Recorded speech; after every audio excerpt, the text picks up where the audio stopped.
Magandang araw, grade 7.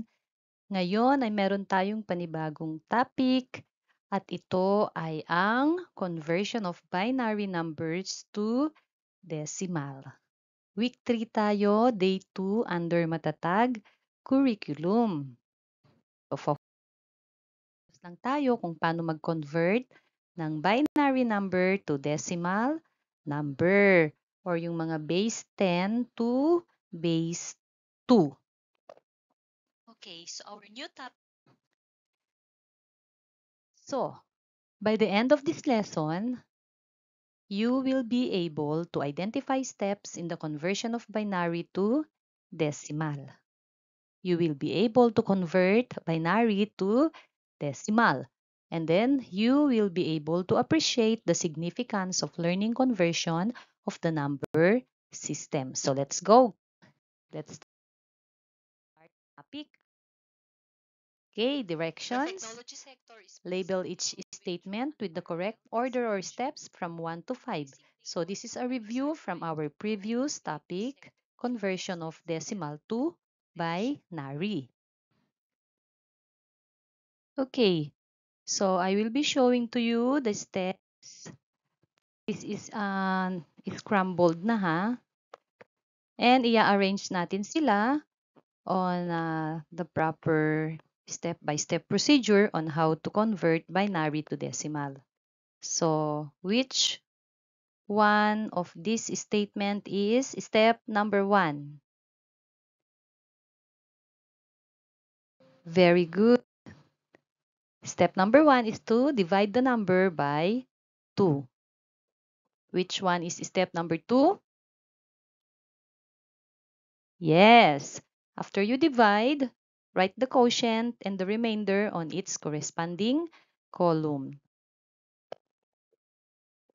Step number 3, get the quotient and divide it again by 2. And then again, write the quotient and remainder in its corresponding column. Step number 4, continue dividing until the quotient results to 0. Always write its quotient and remainder in its column. And then lastly, copy the remainder from bottom to top. That is the binary equivalent of the number. Very good, grade 7 learners. Now, let's go and convert some binary number to decimal. So this is the other way around. Yesterday, we convert decimal to binary. And today, we will convert binary to decimal. But before that, let's do this activity called word analogy. Number 1, divide is for quotient, multiply is for product. Very good. Number 2, decimal is base 10, binary is base 2. Very good. Convert means translate, check means inspect. Very good.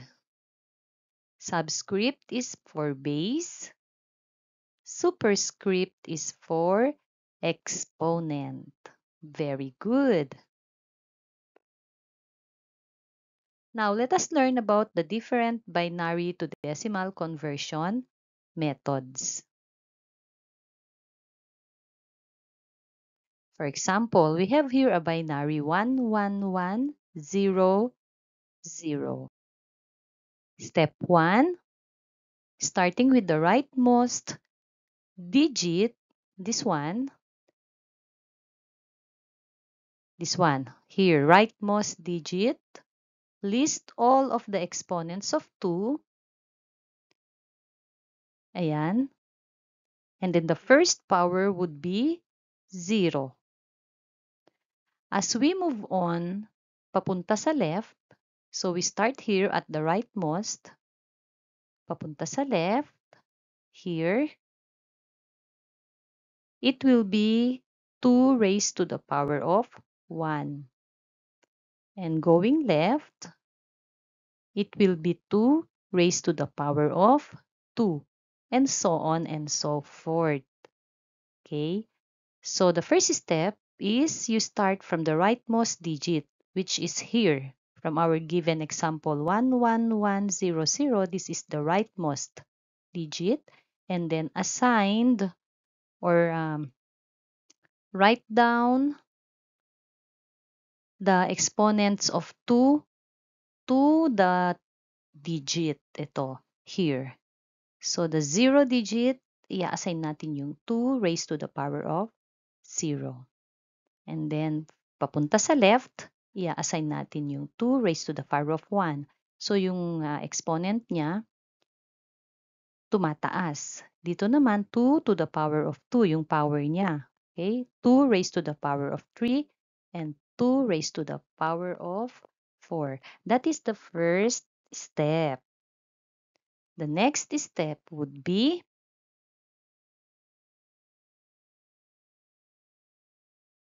okay, yon.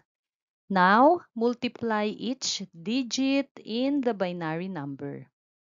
Starting from the right again.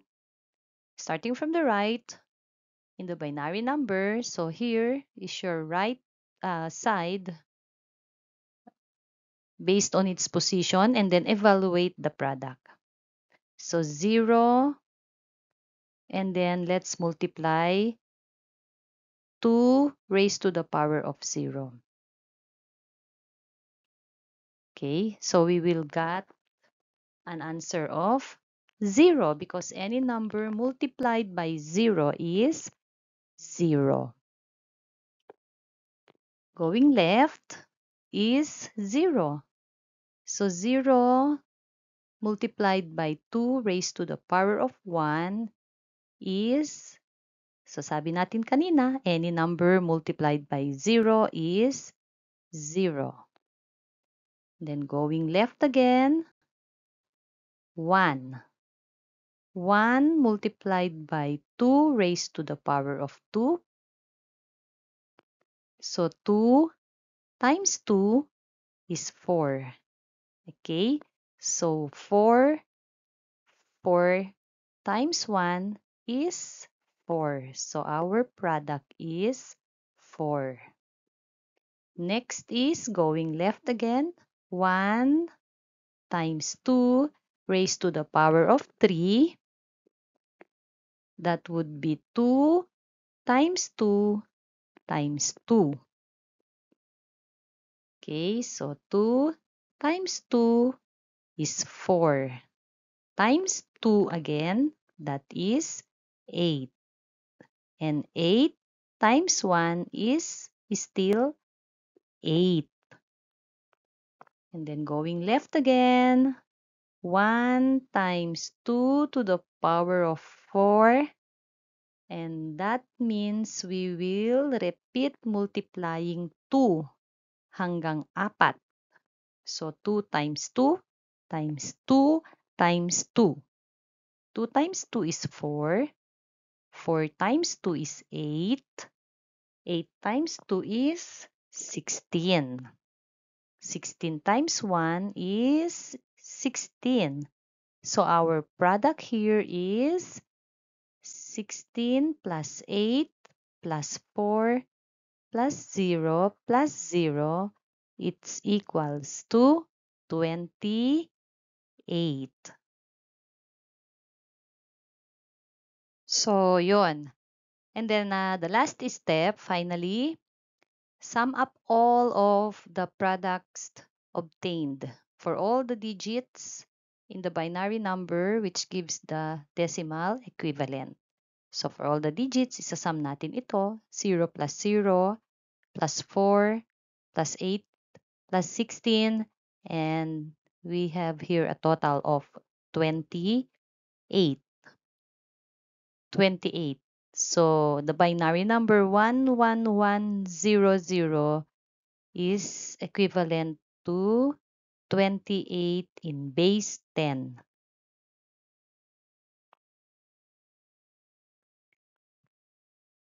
So, I would like to insert the two laws of exponents because we are dealing with exponent. yung mga raised to the power, tatandaan lang natin, any number raised to the power of 0 is equals to 1. And that is the zero exponent law. Another law, identity exponent law. Any number raised to the power of 1 is the number itself. Okay? Now, let's solve another binary conversion to decimal. Given this binary number, 11011. So, lagi nating lalagyan ng 2. Okay? Para alam natin na this is a binary number. First step is, let's multiply it to 2 raised to the power of 0. Dito tayo sa pinaka-rightmost digit. Okay? Huwag kayong mag-i-start dito. We always start with here, sa rightmost digit. Then, assign a base 2 or a 2 exponent that starts with 0. Okay. Next is, papunta tayo sa left, 1 times 2 to the power of 1. So, kanina 0, ngayon magiging 1. Next, 0 times 2 to the power of 2. 1 times 2 to the power of 3. And last digit, 1 times 2 to the power of 4. Okay, and then let's get its product here. So, yung ating laws, one of the law of exponent, i-apply natin dito. Any number raised to the power of 0 is 1. Okay? Zero exponent law. Any number, a to the power of 0 is 1. So, yung a natin dyan is 2. 2 to the power of 0 is 1. Okay? So, yan ay magiging 1. And then, 1 times 1 is, of course, 1.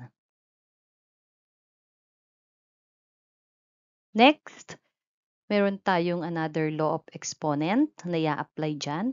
Any number raised to the power of 1. Identity exponent law. A to the power of 1 is A. So, the number itself ang magiging answer nyo dyan. Obviously, the number that raised to the power of 1 there is number 2. Yun ang answer. So, 1 times 2 is 2. I hope na-get ninyo yung exponential law or law of exponents. This one naman, 2 times 2 is 4. Pero, we multiplied it to 0. That's why ang magiging answer dyan ay 0. Next is 2 times 2 times 2. So, 1, 2, and 3. Okay, yun yung ibig sabihin nung raised to the power of 3. Repeated multiplication ang ginagawa natin pag exponent. Okay, 2 times 2 is 4. And then 4 times 2 is 8. So, ang answer natin ay 8. Hindi siya yung 2 times 3.